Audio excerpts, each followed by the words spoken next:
three big priorities for me here this week. Clearly, fighting plastic pollution. As some of you may know, Canada co-chaired a working group during the last session of UNEP in Nairobi back in February, where we collectively launched a negotiating sessions to have a new international legally binding treaty to end plastic pollution in the next 2 years, which is in UN standard a blink of an eye. Also, obviously, climate change. COP27 is on our doorstep. The context this year is very challenging.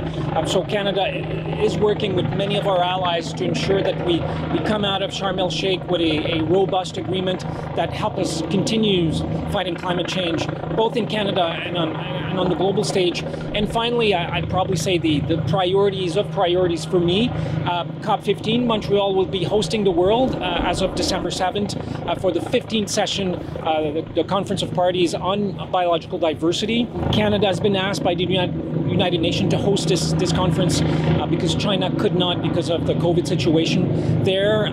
It's an important moment because we need to adopt an international framework on how we're going to stop the loss of biodiversity no later than by 2030. Despite the challenges that we're facing right now on the global stage, whether it's the illegal invasion by Vladimir Putin of Ukraine or what we're seeing with inflation, we know that we will find solutions to tackle these issues. And once these issues are gone, climate change will still be there. Biodiversity loss will still be there. And I think people get that. Certainly leaders and countries, for the most part, get that. So my schedule is pretty packed with meetings and activities, and the Prime Minister is participating in many of those because these things have become ongoing international priorities.